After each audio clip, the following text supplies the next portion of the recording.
Hello friends, बरायबाय बड' जब info official YouTube चेनेलाव BTC आरो आसामाव गोदान सरकारि न' बेनो जाबाय प्रधानमंत्री आवास योजना 2.0 माने PMAY-G जि माने ग्रामीण माने ओनसोल गामि ओनसोलनि बड'लेण्डआव अर्डार न'नि गुवार आरो न'नि फैसा एबा रां बेसेबां हाबगोन नोंनि एकाउन्टाव फैसा हाबनाय एकाउन्टाव मा खालामनांगौ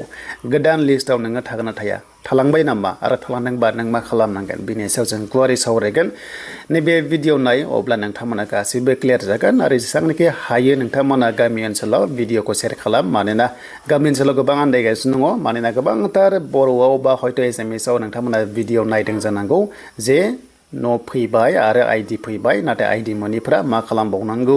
न'आव सार्भे जायाबा मा खालामनांगौ आं बेनि सायाव नोंथांमोननो फोरमायगोन आरो सेल्फ सार्भे खालामदोंमोन मा जागोन बेनि सायावबो नोंथांमोननो फोरमायगासिनो दङ दा मोनसेल' खावलायनाय चेनेलाव गोदानै फैदोंब्ला नोंथाङा साबस्क्राइब खालाम मानोना आंनि चेनेलाव नोंथांमोना गोबां टाइपनि भिडिअ मोनो जेरै साख्रिनि नाम्बार 1 एडुकेसन सेक्टराव टेक्निकेलाव आरो लोगोसे सरकारि लन स्किमनि सायावबो नोंथांमोना बर' रावजोंनो A to Z मोननो हागोन दा गोबाव खालामा जोङो पर्टेलाव थांनानै जोङो डिटेल्सखौ सावरायगोन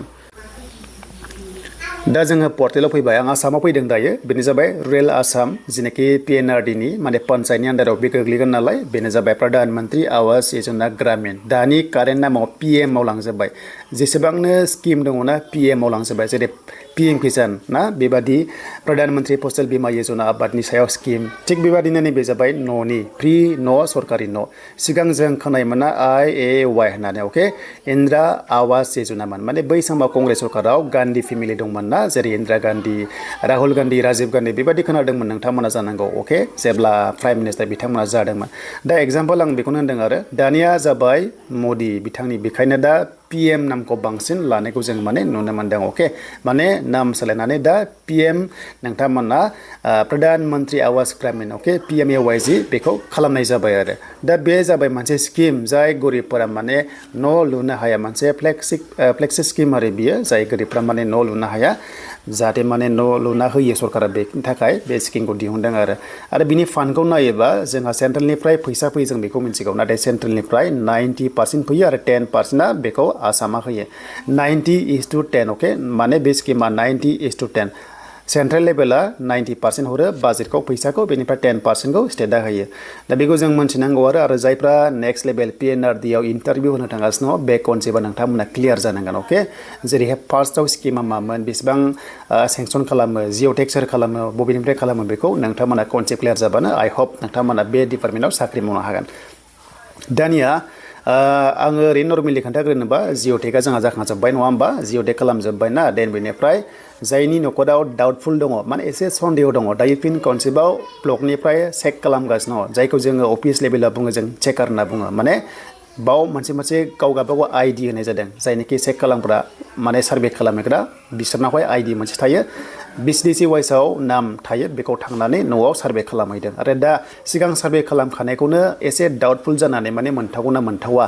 माने AI आहाय बिदि खालामदों नालाय दा टेक्निकेला दा बिथांमोनाव न'खराव थांफिनबावदों रिचेक खालामदों अके बे जोबजोबबासो न'आ सेंसन जागोन नाथाय सेंसन जाग्रोआ आइडि मोनग्रोगोन आरो आं बेखौ डाइरेक्टलि बुंबाय सेंसन होननानै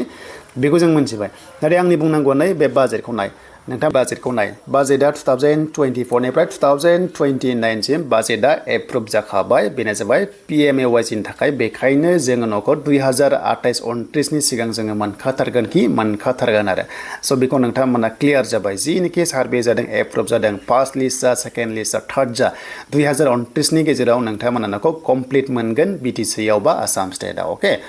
दायो गुबुन स्टेटआव होदों जोंनि आसामाव गैथ'वा 2028 निफ्राय 29 माने बिसिम प्लानिं दङ सरकारि न' होनाय आरो खौथि न' होगोन अल इन्डिया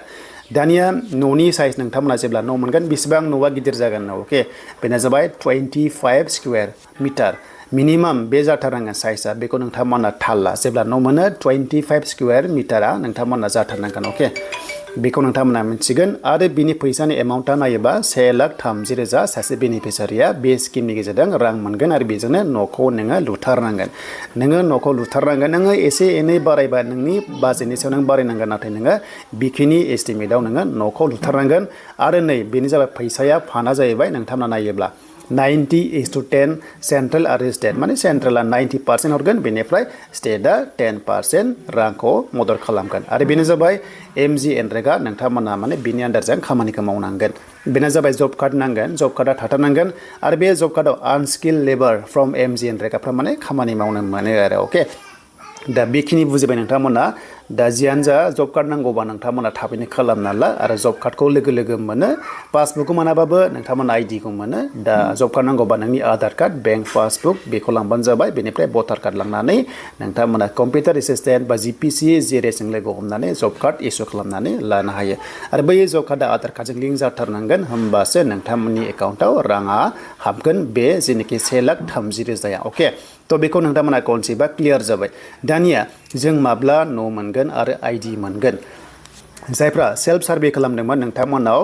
किन्तु ब्लकनिफ्राय थांनांगोन अब्लासो एप्रुभ जागोन नों सेल्फ सार्भे खालामबा जानाय नङा नोंसो खालामदों बेखौथ' अफिसा खालामाखै नालाय दा बेखायनो नोंनाव थांफिननांगोन आरो बे सेल्फ सार्भे खालामनोबा जेनोखि नोंथांमोना खालामदोंमोन ना बे सेल्फ सार्भे खालामनाया नैबे अफिसाव जेनोखि नोंनि गामियाव डिउटि गोलैदों बिथांनाव बेयाव पर्टेलाव जाखांफैखायो सोर सेल्फ सार्भे खालामदों बेखौ बै सेकारा माने चेक खालामग्राया एप्रुभ खालामनांगोन नोंनाव थांनानै होमबासो नोंना पर्टेलाव एक्सेप्ट जागोन ओमफ्रायसो नोङो एलिजिबल बा आइडि मोनगोन दा आइडिया माब्ला मोनगोन दा आइडि मोनथ'वा दे दासान्दि चेकिंआ जागासिनो दङ माने सार्भेया जागासिनो दङ बे जोब्बासो नोंथांमोना जुलाइ आगष्टनि गेजेराव माने नोंथांमोना जुन जुलाइ आगष्टनि गेजेराव आइडि मोनगोन आरो आइडि मोनबा BTC अफिसावबो मोनगोन नोंथांमोना BTC अफिसाव सिथाबनायखौ मोनगोन आरो ब्लकआवबो मोनगोन आरो आइडि मोनबासो बे आइडि गोनांफोरखौहाय सेलेक्ट खालामनानै नोंथांमोना फार्स्ट लिस्ट सेकेन्ड लिस्टआव न'खौ होनाय जागोन आरो नाथाय बाजेटआ दा जाथ'वाखै दे आसामनि थाखाय बाजेट जाथ'वाखै न'नि आरो जेब्ला जायो सेन्ट्रेलनिफ्राय अर्डार फैगोन आरो नोंथांमोना मोनगोन आसामाव दा सरकार गोदान नालाय नैबे 10% बाजेटआनो बिराद बाजेट नांगौ खौथि बाजेट नांगौ 10%खौ सरकारा होगोन नालाय आसामा 90खौथ' सेन्ट्रेल लागोन बेखायनो दा आसामाव बाजेट जाथ'वाखै दासो एसेम्ब्लि जागासिनो दङ एसेम्ब्लि जोब्बासो बाजेट खालामनानै लास्टआव नोंथांमोननि लेटेस्ट आपडेटआ फैगोन आरो दा क्लियार जाबाय बयबो नङा होमबा एन्ड नेक्स्टआव नोंथांमोना लोगो मोनबावगोन बेनो जाबाय बड' जब इनफो इउटुब चेनेलाव